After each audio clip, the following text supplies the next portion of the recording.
ఇందిరమ్మ ఇండ్లు కేటాయించడం ద్వారా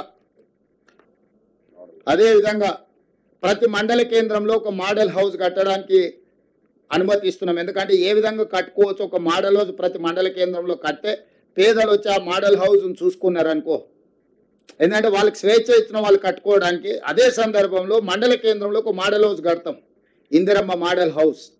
దాన్ని చూడడం ద్వారా వాళ్ళు ఎట్లా ప్రతి ఇంచ్ ఎట్లా ఉపయోగించుకోవచ్చో, ప్రతి ఇంచ్ వాళ్ళ ఇంట్లో వాళ్ళు ఎట్లా వినియోగించుకోవచ్చో, వాళ్ళ కిచెన్ కానీ, బెడ్రూమ్ కానీ, అటాచ్డ్ బాత్రూమ్ కానీ, హాల్ కానీ ఏ రకంగా మెటిక్యులస్గా డిజైన్ చేయించవచ్చో, మంచి సాంకేతిక నైపుణ్యం ఉన్న ఆర్కిటెక్ట్స్తో కొన్ని డిజైన్ చేసినాం. ఇక్కడ డిజైన్స్ కూడా మేము ముందర డిస్ప్లే చేసినాం.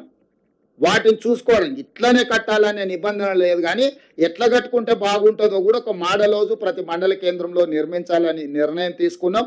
నిరుపేదలకు ఎవరైనా మండల కేంద్రానికి వచ్చినప్పుడు ఆ మోడల్ హౌస్ను చూసుకొని పోయే విధంగా ఏర్పాటు చేస్తాం. ఇది ఒక మంచి కార్యక్రమం.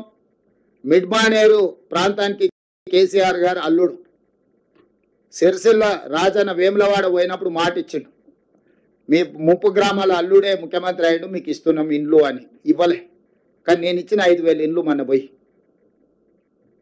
అంటే వారు చెయ్యలేని విషయాలను మేము పరిష్కరిస్తున్నాము. మేమేం గొప్పగా కూడా చెప్పుకుంటలేము, బాధ్యత అనుకుంటున్నాం. గొప్పల కోసం చెప్పడం లేదు. బాధ్యతను మేము ఏ విధంగా నిర్వహిస్తున్నామో మీకు అందరికీ వివరిస్తున్నాము. మా బాధ్యతను మమ్మల్ని నెరవేర్చనియండి. మొదటి సంవత్సరం ఉత్సవాలలో మీరు పాల్గొనండి. వారికి ఈ వేదిక మీద నుంచే పొన్నం ప్రభాకర్ గారికి సూచన చేస్తున్న ప్రోటోకాల్ ఆఫీసర్స్ కూడా కల్వకుంట్ల చంద్రశేఖరరావు గారు సమయం తీసుకొని ప్రధాన ప్రతిపక్ష నాయకుడు, అదేవిధంగా భారతీయ జనతా పార్టీ అధ్యక్షుడు కేంద్ర మంత్రి కిషన్ రెడ్డి గారికి, బండి సంజయ్ గారికి, ప్రత్యేకంగా పొన్నం ప్రభాకర్ గారే ప్రోటోకాల్ ఇన్ఛార్జ్ కింద మినిస్టర్గా వారు వెళ్ళి వారికి ప్రత్యేకంగా ఆహ్వాన లేఖలు అందించి ఈ కార్యక్రమంలో పాల్గొని, ఎందుకంటే ఈ పండుగ అందరి పండుగ, ఇది ఒక కాంగ్రెస్ పార్టీదో ఇంకోరిదో కాదు. ఈ ప్రభుత్వం అందరిది, ఈ సంక్షేమం అందరిది, ఈ రాష్ట్ర అభివృద్ధి అందరిది. ఇందులో అందరూ భాగస్వాములు కావాలి. అందరినీ భాగస్వాములు కావాలని నేను పిలుస్తున్న 7, 8, 9 తారీఖుల్లో ఈ సచివాలయ ప్రాంగణం, నెక్లెస్ రోడ్డు, బుద్ధ పూర్ణిమ ప్రాంతం, ఇదంతా కూడా కంప్లీట్గా తెలంగాణ సంబరాలు జరుగుతాయి. 3 రోజులు సాయంత్రం పూట ఒక కార్నివాల్, ఒక అద్భుతమైన